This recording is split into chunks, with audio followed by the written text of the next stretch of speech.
Hello, and welcome to Talkin' Tales, where we share stories about our animal companions, their unique personalities, their zany antics, and the heartbreak of saying goodbye.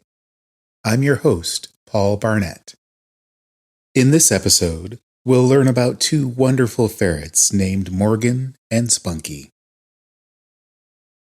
On July 9th, 2022, I adopted 3 ferrets, Charlie, Milo, and Spunky. Milo's story was covered in episode 10 of the first season, and Charlie's story, while brief, will be covered in a future episode. When I met Spunky, I immediately knew he would be a perfect fit for my family.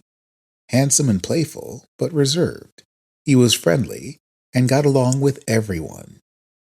I learned from his former caretaker that he had a history of finding a friend in a female ferret, only to have her pass away and leave him alone. He was a bit broken-hearted. When he joined my family, he had many new friends around his age to run around with, and he did just that. During playtime, he would do all of those things that were fun for ferrets, running through tubes and causing traffic jams in them, climbing into ball pits and swimming around, occasionally flinging a ball out of the ball pit, then pushing it around the room. Then, after burning off his energy, finding a soft pillow or a bed to snuggle up in with at least a few of his siblings. He would occasionally put himself back to bed in a cage, alternating between the cage with most of his big brothers and the cage with most of his sisters. As some of my ferrets had been given ranks, not related to their importance or anything, but more just for fun, such as Captain 7, later Admiral 7, as noted in the previous episode, Spunky became known as First Officer Spunkles. Over time, he grew close to one particular ferret, Mochi. He finally had a close female ferret friend who had no health issues and was around his age. At the end of the day, the two of them would often be found snuggled up in a hammock or barrel. He seemed content.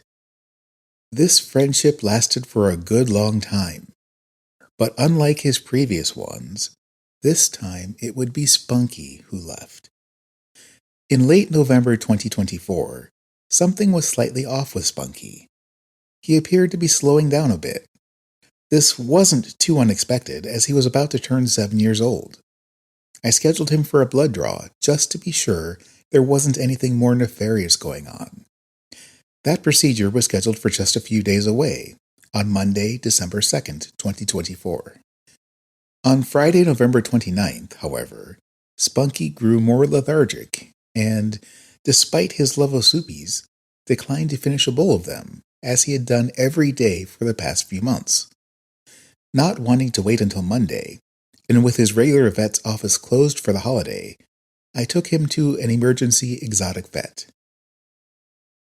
On initial exam, the vet told me that his blood glucose was in the 20s. It should have been at least 70. Spunky had been on medication for insulinoma, which causes low blood glucose, and his last glucose check just a week or so earlier showed it in the low 70s, so the rapid drop was a bit surprising.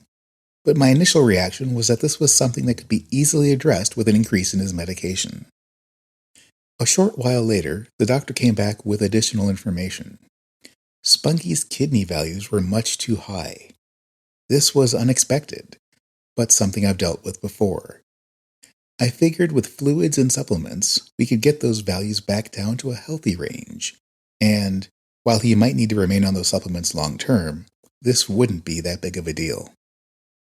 It was the third piece of information that was problematic. There was fluid in his lungs and around his heart. This was at odds with the kidney issues. To treat the lungs and heart, we needed to draw fluids out of the body. But to treat the kidneys, we needed to push fluids in. Despite the two competing conditions, I asked the doctor to try to find the right balance and treat him. He had otherwise been healthy, so I was confident we could pull him through this, and he deserved a chance to live out the rest of his life.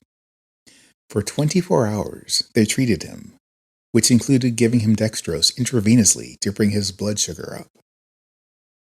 An ultrasound later in the evening revealed a large mass near his stomach. They suspected it might be a large adrenal tumor. That might have also explained why his blood glucose was not coming up. It had risen to the 30s, still far too low for a ferret, but had subsequently dropped it back into the 20s. I had never heard of that happening. Spunky was not getting better. They had kept him as comfortable as possible, but he was not improving, and at this point would not improve. On the afternoon of November 30th, when the doctor gave me the latest update, I made that difficult decision. I did not want to torture him, but I wanted him to have a chance at life. His body was not cooperating, and so I held him in my arms and talked to him, telling him how grateful I was that he let me be his human. And with the doctor's help, Spunky was freed from his failing body. On November 23rd, 2022, just a few months after I adopted Spunky, I was contacted by the same person who brought baby Dodger into my life back in 2017. Someone had surrendered a ferret to her, but she didn't have the space to keep him. I had space for him, but wanted to meet him first, or, more importantly, have some of my ferrets meet him to make sure everyone got along. We agreed I would pick him up from her and bring him to my house for half a day to see how everyone got along. If things went well, he would stay, and if not, I could take him back to her later that day. When I picked him up from her, I saw a very gentle ferret of perhaps 4 years old, who was a little nervous, but trusting. I had a good feeling. When I arrived home, I slowly introduced him to a few of my current ferret family members. It was completely uneventful. They welcomed him, and before I knew it, he was in a cuddle pile with a few of them. I contacted the woman from whom I picked him up and let her know he was home and would not be brought back to her. He also needed a new name. His name was Mark, but that didn't seem to suit him, and he didn't respond to it. Something about his appearance and personality reminded me of a character from the old late 1960s soap opera Dark Shadows, a character named Morgan Collins, and so this ferret became known as Morgan. There was something special about Morgan. Perhaps it was how laid back he was, but he seemed to charm his siblings. His sister Pepper, who didn't like to share a special bed known as her cocoon with anyone, would share it with Morgan. Morgan wasn't a climber, but he did enjoy a run through a tube or a swim in the ball pit. He never picked on anyone, and was happy to spend time with any of his siblings, whether it was for a cuddle session or a bowl of soupies. Morgan did one thing that only a couple of his siblings ever did. For Christmas 2022, he had his picture taken with his brother Skeeter. Morgan had his picture taken plenty of times during playtime, and Skeeter was photographed with many of his siblings while playing. But for fancy photos for special occasions like holidays, Skeeter only shared the spotlight with his best and closest friends, and that included Morgan. I alternated between calling him Captain Morgan and Master Morgan. When not playing, Morgan chose to sleep in the cage with most of his sisters. When Spunky chose that cage, the two of them could be found together, sharing a hammock with one or more of their sisters. This wasn't too surprising, as they had similar temperaments. It wasn't long after joining my family that Morgan was diagnosed with insulinoma. As with most ferrets, he started on just a small dose of medication, but that dose was quickly and repeatedly increased. Given how fast his medication needed to be increased, the doctor did an additional test and offered an alternative medication. Morgan's insulin level was quite high, and there was a new medication that could bring it down. And if it worked, it could be more like a cure and mean that Morgan wouldn't need to be on any medication eventually. Even better, the medication was given only once every few days instead of twice daily, and wasn't hard on the body like the traditional medication. Morgan did very well on this medication. After a period of time, we retested his blood and found that his insulin level had come down, and his blood glucose was not dropping low, as it would do with ferrets with insulinoma.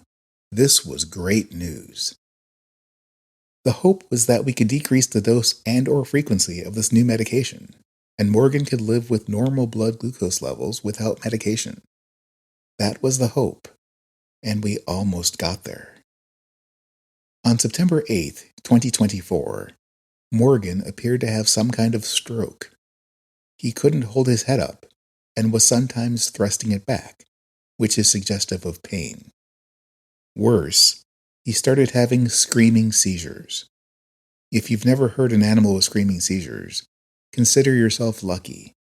The only saving grace is that while they sound horrible, the animal apparently isn't aware of them and isn't actually in pain. To quiet the seizures, you have to place a towel over their eyes to block the light. In Morgan's case, this didn't fully work. I rushed him to his vet for an emergency appointment. His doctor gave him pain relief and a sedative, and this was still not enough to fully stop the seizures. It was quickly determined that there was nothing more we could do to help Morgan, except for that one thing. And so right around noon on September 8th, 2024, I said goodbye to Captain Morgan. He was a medical pioneer and a wonderful companion for myself and his ferret siblings. Both Spunky and Morgan will be greatly missed. If you'd like to share a story about a special pet, visit us at talkingtalespodcast.com or on Facebook at facebook.com/talkingtales. If you'd like to support the show, you can find us on Patreon at patreon.com/talkingtales. That's TALKINTAILS. No matter what podcast app you choose, please take a moment to rate and review the show and share it with a friend. It helps us find new listeners, which means we can bring you more stories.